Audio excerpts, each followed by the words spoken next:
Hello and welcome to another edition of News Showcase. I am Priya, Tamil Nadu's first artificial intelligence news presenter. The Indian Navy has stepped up operations in the Arabian Sea after a drone attack on a merchant vessel that was heading to India.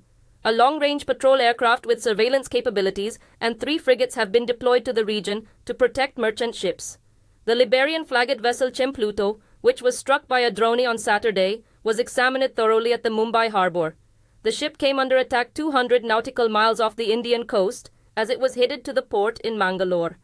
Houthi rebels in Yemen were suspected to be behind the attack, which has vowed to target vessels headed to Israel. The attacks on commercial ships follow the conflict between Israel and Hamas in Gaza. Defense Minister Rajnath Singh has vowed to find out those behind the attack on ships bound for India in the past week. Singh's comment came at the induction of INS Imphal, a warship designed and developed by the Indian Navy. He said India has increased surveillance off its coast, and those behind the attacks will be brought to justice, even from the depths of the sea. He said India will work with friendly nations to protect commercial ships and the sea lanes. For the first time, driver's license applicants in Tamil Nadu will be provided cars by the authorities during the driving test. Chief Minister M.K. Stalin unveiled 145 light cars, which will be deployed at district transport offices across the state. He flagged off the cars at the state secretariat in Chennai in the presence of transport officials. Reports said the government acquired the cars at a cost of 6 crore rupees, and the in-house cars will make it easier for license applicants during the driving test.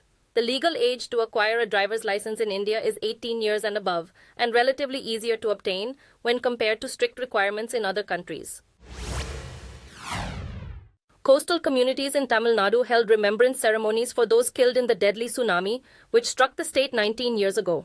Residents of Nagapattinam district, one of the worst hit by the phenomenon, paid their respects to the dead, where more than 6,000 people died on this day in the year 2004. In Kanyakumari, floral tributes and religious rituals were held at a memorial for people who lost their lives there. The tsunami, which was unheard of at the time, killed 8,000 people in Tamil Nadu. The giant waves were triggered by a powerful earthquake off Indonesia's coast, which devastated 14 nations and killed more than 200,000 people. The Weather Service has forecast scattered rainfall across Tamil Nadu over the next 7 days. The forecast was not specific about where the showers could occur or how intense it would be. It said light rainfall may occur in and around Karaikal from Tuesday to Wednesday, and this depends on the speed of the east wind. A weather service advisory to fishermen urged them to maintain a state of alert while at sea, as wind speeds could reach up to 45 kilometers per hour in the Andaman Sea and in southeast Bay of Bengal. The forecast comes as the state recovers from a cyclone and flooding that hit the northern and southern parts this month. CPIM leader Brinda Karat has said she will not attend the inauguration of Ram Temple in Ayodhya town next month. The communist leader said the grand consecration ceremony on January 22nd is the politicization of a religious event. There's growing controversy over who is invited and who is not, as well as who will attend and who will not. The Congress party confirmed that its leader Sonia Gandhi has been invited, but did not say whether she would attend. Reports say the CPI, another communist party, has also indicated it will not attend the event. The construction of the Ram Temple was a major topic in the BJP's election campaigns, which has sparked allegations of using religion to influence voters. Reports say about 25 people who were on board a plane that was detained in France at the weekend have applied for asylum. 2 others suspected of human trafficking crimes also remain in France for investigation. The plane with the remaining 276 passengers, most of them Indians, landed in Mumbai after a court in France allowed it to leave the country. French authorities detained the plane after a tip-off that some of its passengers might be victims of human trafficking. The plane was on its way from the United Arab Emirates to Nicaragua when it was detained during a refueling stop in eastern France. There's no word on why the plane landed in India instead of proceeding to its original destination.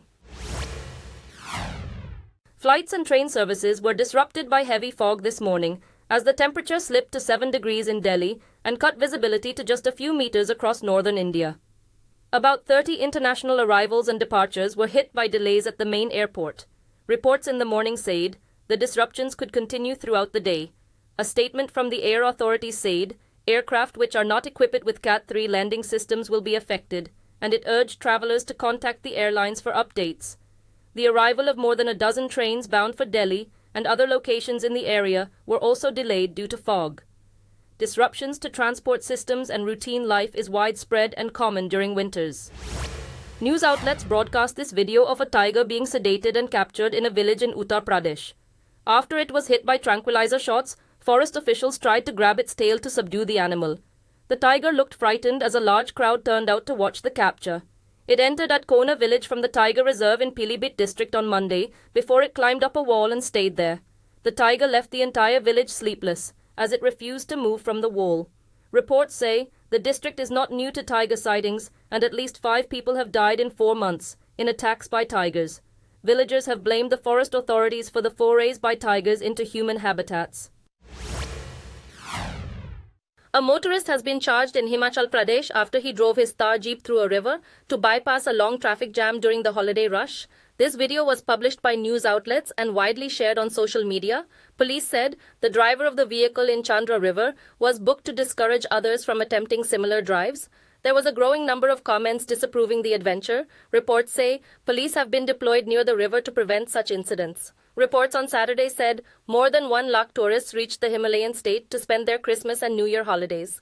The arrivals are expected to boost the tourism industry, which was badly hit by the floods in July. Member of the U.S. Congress, Alexandria Ocasio Cortez, has slammed Israel as a violent force, once again resuming the issue of anti-Semitism. A U.S. media reports that in her Instagram story she said, Jesus Christ was born in modern-day Palestine, which at present is under the threat of Israel, a violent force. Cortez also posted a picture of a child among debris in the Gaza Strip and said that she is praying for peace and protection of the innocent in Gaza and the occupied territories. The screenshot of her story was widely shared on social media and amassed a variety of reactions. Cortez is a Democrat like President Joe Biden, who has strongly backed Israel in the ongoing fighting against Hamas. Despite growing calls around the world for an end to Israeli military operations in Gaza, a UN official said, Israel has continued its airstrikes in the enclave. The official with the humanitarian agency said what she saw at the Al-Aqsa hospital in Gaza was absolute carnage. Israel's Prime Minister Benjamin Netanyahu visited Gaza on Monday and said that his military campaign there was not going to be over soon. His comments come days after U.S. Secretary of State Antony Blinken said Israel should lower the intensity of its strikes. The U.S. stand on the conflict so far has been in the form of advice to Israel and no real pressure to end its attacks. The Israeli strikes have killed more than 20,000 innocent people, including more than 1,000 children.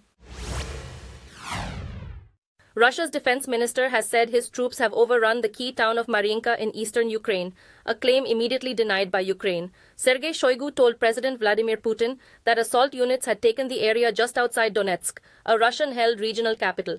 A spokesman for Ukraine's military has said that fighting for Marinka was continuing. Reports say the town has been completely destroyed, and President Putin hailed its reported capture as a success. The town has been used by Ukraine as a defensive barrier since 2014, when Russia-backed fighters seized large areas of the eastern Donetsk and Luhansk regions. Putin launched a full-scale invasion of Ukraine in February 2022 and vowed to continue the war till all goals are met. Russia has confirmed that Ukraine attacked and damaged one of its warships in the Black Sea port and said the air attack took place in the Russian-held Crimea early Tuesday.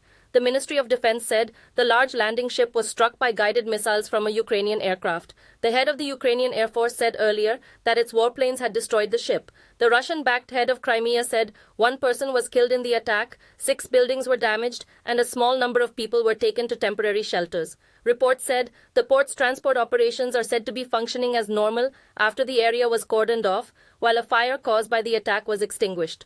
Thank you for watching. I am Priya, Tamil Nadu's first artificial intelligence news presenter. Do tune in, same time tomorrow, for a roundup of the latest news and updates in India and around the world.